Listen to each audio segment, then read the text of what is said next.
Este programa é livre para todos os públicos.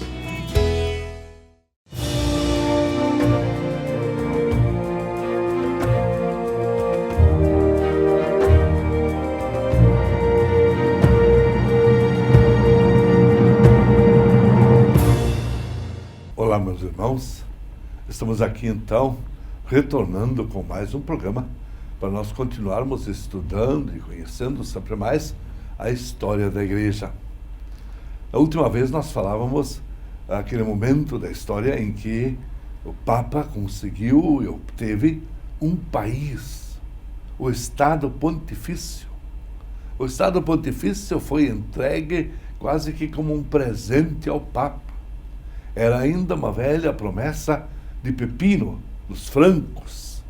Agora, Pepino faleceu, morreu, assumiu o filho dele, Carlos, mais tarde vai ser o Carlos Magno, e Carlos Magno, depois de liquidar com os lombardos, terminar com o reino lombardo, desce imediatamente para Roma e se encontra ali com o Papa Adriano I e lhe entrega, então, todo este Estado Pontifício. Era praticamente um terço da Itália atual, que passou a ser o Estado da Igreja. E o Papa, como que o presidente deste país. Então, a partir desse momento, o Papa começa a nomear os prefeitos. Naquele tempo não havia eleição ainda. Então, os prefeitos das cidades, todos eram nomeados pelo Papa. Claro que ele nomeia, então, os bispos e cônegos, monsenhores, e cada um recebendo cargos. O Papa precisa controlar as finanças, para isso cobrar impostos. Todo o povo que mora no Estado Pontifício passa a pagar imposto para a Igreja. Paga para o Estado Pontifício, mas no fundo é o Papa que recebe. O Papa é responsável pelas estradas, pelas pontes. Toda ponte construída é com recursos que o Papa alcança. As cadeias, toda a questão da segurança, as alfândegas, tudo passa pelo Papa. E em todos estes postos, o Papa nomeia pessoas de sua confiança para controlar alfândega, segurança, para construir ponte, estrada e assim por diante. Ele precisa deixar o Estado seguro contra as invasões. Lembre-se que ao redor do Estado Pontifício são os limites. Lá, alguém que cuida para que não invadam. Organizar um exército forte e poderoso. O Papa precisa ter o seu exército. O Estado Pontifício precisa se manter unido. Precisa superar rebeliões internas.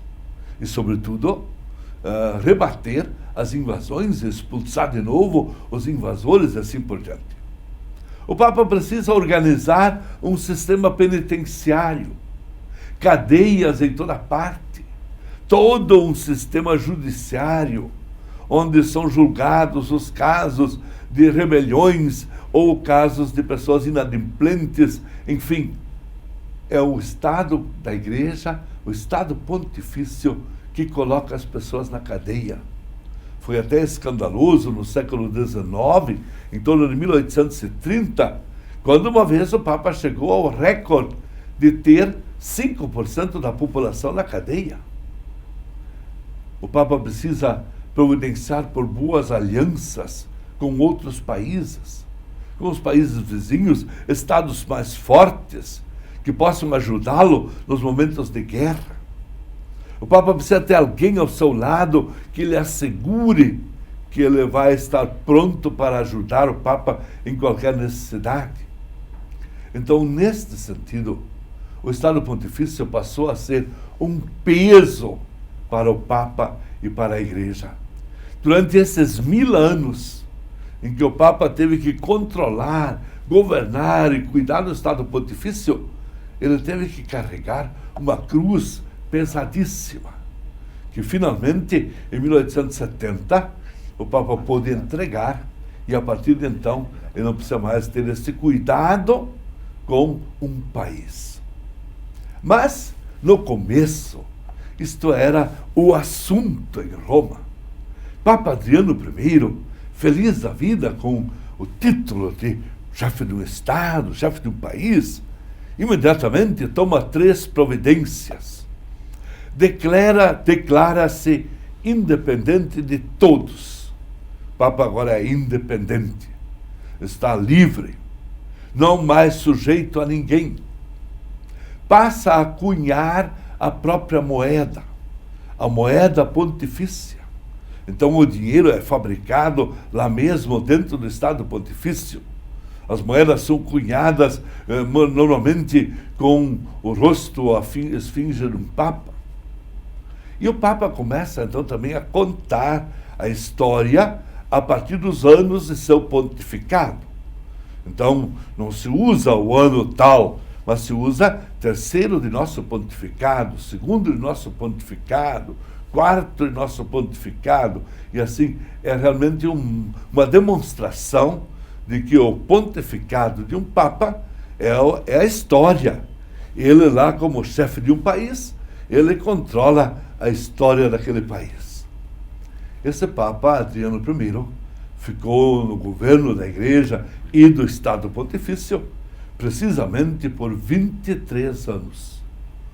No ano 795, o Papa faleceu.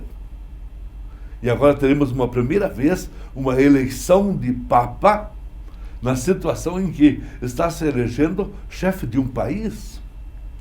Ora, isto foi muito difícil. Todos queriam ser Papa. Havia uma eleição concorrida. Parecia uma eleição nos tempos atuais.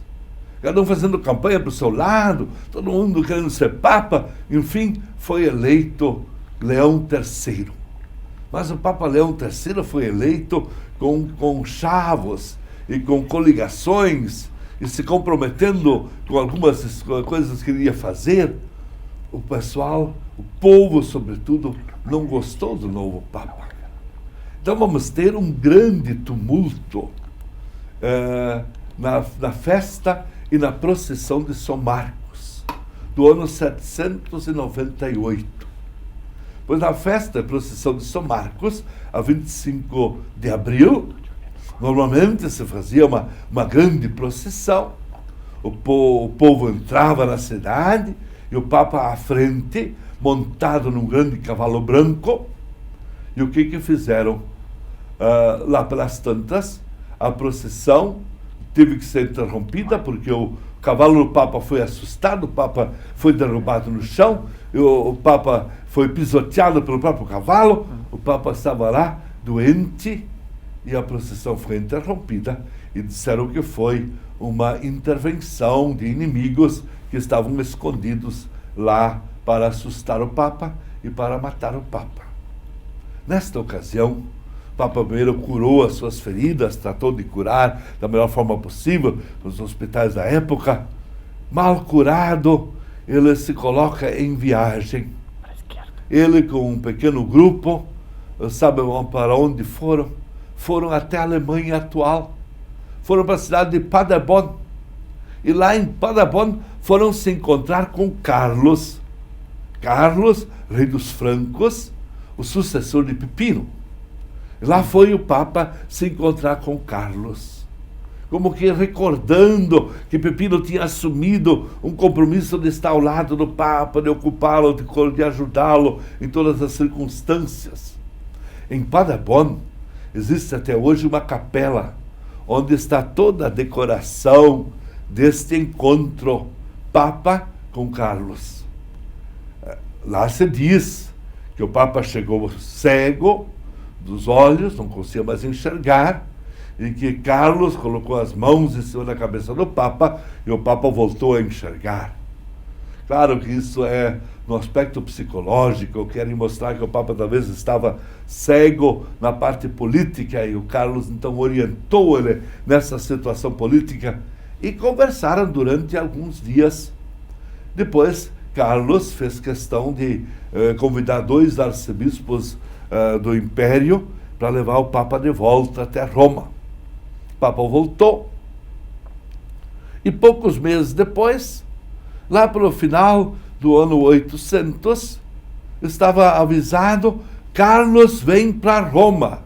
Todos esperavam: Carlos, o rei dos francos, vem para Roma. E foi festivamente acolhido. O Papa foi ao encontro até fora da cidade. Depois os dois entraram festivamente na cidade eterna. Foram aclamados pelo povo, normalmente como se aclamava o antigo imperador do Império Romano. Agora chega o rei dos francos com todas estas honras. Na noite de Natal, Papa celebrando na Basílica de São Pedro, todos lá presentes, o povo, todo aquele povo, e no primeiro banco na frente ajoelhado, Carlos, rei dos francos. Papa fez uma homilia, toda ela em homenagem ao rei dos francos, que veio socorrer o império, o Estado Pontifício. E quando ninguém sabia de nada, lá pelas tantas, depois da comunhão, simplesmente foram buscar uma coroa, entregaram essa coroa ao Papa, e o Papa foi lá, coroou Carlos. Esta coroação tem um significado grandioso para a igreja e para a história, porque o Papa entregou a coroa imperial a Carlos, rei dos francos. A partir daquele momento estava fundado o Sacro Império Romano-Germânico. Isto é, o Império Romano-Germânico. O Ocidente tem um império. E o império significa podendo influenciar na administração do Estado Pontifício. O Papa faz parte de um império. E Carlos Magno se torna o primeiro imperador. E foi muito bem durante os tempos em que ele viveu assim mais 14 anos. Carlos Magno morreu em 814, mas a partir de depois, quando vieram os filhos e deu divisões e problemas, vamos ter grandes problemas com esse novo Império Romano-Germânico. E as famílias romanas começam a mandar na igreja. Esse assunto nós vamos tratar no nosso próximo encontro, quando então vamos falar sobre a necessidade de reformas na igreja. Desça sobre todos a bênção do Deus Todo-Poderoso, Pai, Filho e Espírito Santo. Amém.